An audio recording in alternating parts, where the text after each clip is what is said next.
สบายดีสมาชิกทุกคนอยู่ในคลิปนี้เขาจะพาทุกคนไปถอนเงินจากเว็บคอยเพยูเป็นเว็บหาเงินฟรีที่ทุกคนสามารถไปหาฟรีแล้วถอนได้ฟรีถอนได้จริงเนาะใครที่หาสกุลเงินใดก็ตามอยู่ในเว็บคอยเพยูนี้หากว่าบ่มีบอนขายบ่มีบอนแลกเอาเงินกีบข้าพเจ้าหับซื้อหรือว่าหับแลกเนาะให้ทุกคนเข้าใจแบบนั้นเนาะเรื่องของการถอนเป็นเงินกีบนั้นมันบ่ยากขอเพียงแต่ละคนสะสมเหรียญให้พอขั้นต่ำในการสั่งถอนเนาะขั้นต่ำในการสั่งถอนก็คือ 1,000 นะ 1,000 คะแนนจึงจะถอนออกได้นะโอเคใครที่สนใจอยากจะเฮ็ดจริงจังนะให้ไปเบิ่งคลิปนี้เด้อนะคลิปนี้คือรายละเอียดทุกอย่างทุกขั้นตอนว่าเริ่มต้นจากอันใดสมัครแนวใดยืนยันแนวใดเล่นแนวใดนะแล้วข้อมูลทุกอย่างอยู่ในระบบต้องไปบันไดมันจะมีครบอยู่ในคลิปนี้นะให้แต่ละคนไปเบิ่งคลิปนี้ก่อน หลังจากที่เบิ่งคลิปนี้แล้วเข้าใจแล้วก็จะมาการถอนเงินเนาะหรือไผที่คิดว่าไปเบิ่งการถอนเงินก่อนหากว่าถอนได้จริงค่อยไปเบิ่งอยู่ในคลิปการสมัครก็บ่เป็นหยังเนาะมื้อนี้ข้าพเจ้าจะพาทุกคนไปถอนเงินออนไลน์สายฟรีโดยบ่ต้องลงทุนจ้ากีบเข้าไปก็สามารถถอนเงินออกมาได้เนาะคือดังข้าพเจ้าเว้าผ่านไปเนาะข้าพเจ้าอยู่ในคลิปนี้ก็จะบ่ได้มาสาธิตทุกอย่างทุกขั้นตอนทุกเมนูว่าต้องไปแบบใดจึงมาฮอดขั้นตอนนี้เพราะว่ามีคลิปที่สอนในการสมัครการใช้งานทุกเมนูมาเรียบร้อยแล้วเนาะตอนนี้คือถอนเงินอย่างเดียวเนาะถอนเงินก็กดที่คำว่า withdraw เข้าไปหากว่ายอดเงินตัวนี้ฮอด 1,000 เมื่อไหร่ก็สามารถมากด withdraw เข้าไปนะแล้วมาเลือกเป็นคริปโตเด้อเลือกเป็นคริปโตนะคลิกที่คริปโตเข้าไปนะแต่ละอย่างแต่ละอันหากว่าเห็นคำว่า transaction fee ตัวนี้หากมีตัวเลขอยู่นี้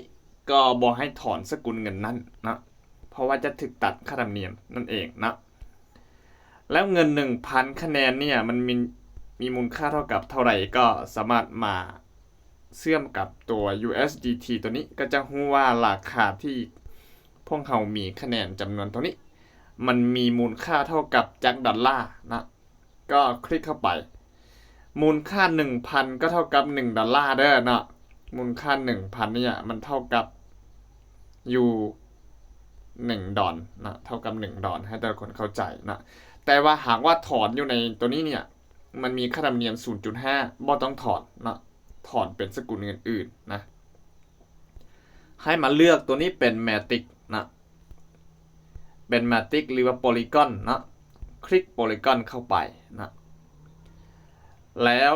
ตัวนี้เนี่ยต้องเป็นเน็ตเวิร์กของ Polygon นะที่อยู่กระเป๋าตัวนี้ต้องเป็นเน็ตเวิร์กของ Polygon หากว่าบ่แม่นก็จะถอนบ่เข้านะถอนบ่เข้านะฉะนั้นมาป้อนจำนวนใส่เลยป้อนปั๊บก็จะได้รับ Polygon อยู่ที่2นะ 2.51 นะ 2.51 Polygon นะก็กด confirm เข้าไปกด confirm เข้าไปก็จะบอกว่าจะส่งไปหากระเป๋าตัวนี้กระเป๋าตัวนี้เนี่ยเป็นกระเป๋าที่ถูกต้องหรือบ่หากว่าถูกต้องแล้วก็กด confirm เข้าไปคลิก confirm เข้าไปนะพอคลิก confirm เข้ามาอยู่ในหน้าแบบนี้ก็จะเห็นว่านี่คือการสั่งถอนนะเป็นการสั่งถอนค่าธรรมเนียมก็จะบ่มีเลยนะคือฟรีค่าธรรมเนียมหาเงินได้ฟรีถอนก็จะเป็นฟรีนะแล้วอาจจะใช้เวลา3มื้อนะเขาบอกว่าอาจจะใช้เวลา3มื้อในการสั่งถอนนะ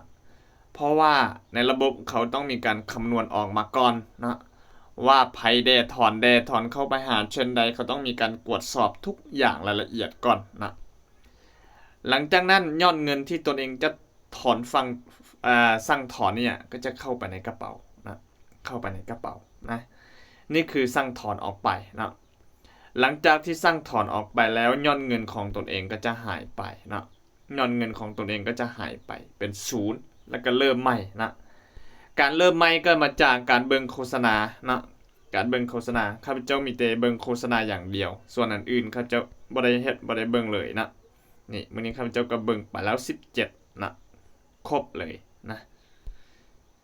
การเบิ่งโฆษณาก็บ่ได้ยากบ่ได้ยุ่งบ่ได้ยากหยังเลยนี่ 10 วินาทีเนี่ยได้อยู่ที่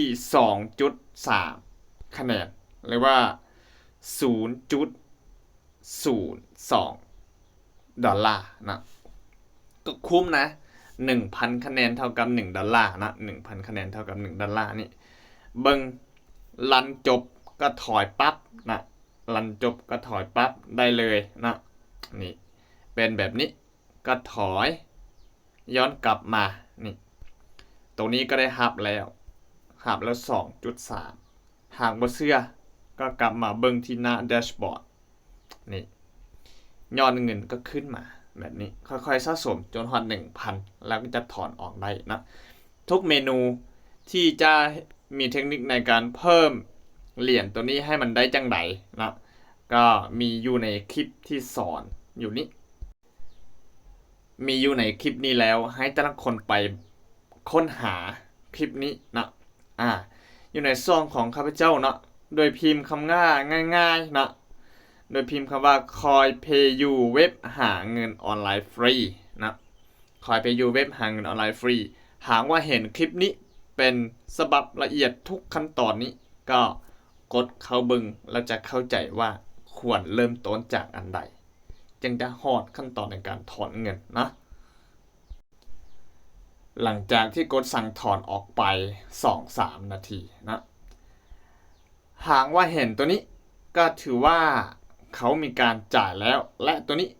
หากว่าเขียนว่า paid คือจ่ายเงินเข้าไปแล้วนะบัดนี้ก็จะมีอีเมลแจ้งเตือนมานะมีอีเมลแจ้งเตือนมาว่าเงินเข้ากระเป๋าของเฮานะไปเบิ่งที่ Gmail เลยนะมี Gmail แจ้งเตือนอยู่ด้านบนหน้าจอนี่บอกว่า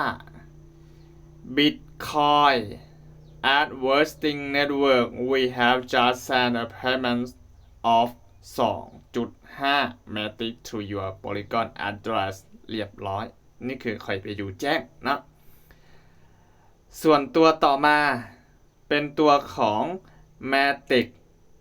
Deposit Processing ตัวนี้คือตัวอยู่ใน Binance นะเป็นกระเป๋า Binance ข้าพเจ้าใช้อยู่ในกระเป๋า Binance ฉะนั้นฮับมาแล้วนะนี่บอกว่าเงินเนี่ยกำลังเข้ามานะเงินกำลังเข้ามานะ 2.5 Matic นะ 2.56 Matic นี่คือถอนเงินได้จริงนะถอนเงินได้จริงไผที่จะถอนเงินเข้ามาเนี่ยก็ถือว่าถอนเงินได้จริงนะให้แต่ละคนฮีบไปเบิ่งคลิปสอนละเอียดทุกอย่างแล้วก็ถอนเงินมาบัดนี้จะพามาคิดไล่ว่าเงินตัวนี้เนี่ย 2.5 เนี่ยมันมีมูลค่าเท่ากับเท่าใดนะตัวนี้ก็มาเป็นมาติกนะแล้วมาคิดไล่เลยเนาะให้มากดที่คำว่าเซลล์ก่อนกดที่เซลล์เข้าไปปุ๊บให้มาใส่จำนวน 2.5 อยู่นี่ก็จะเห็นว่าเงินดอลลาร์ที่เราได้มันมีมูลค่าเท่ากับเท่าไหร่นะ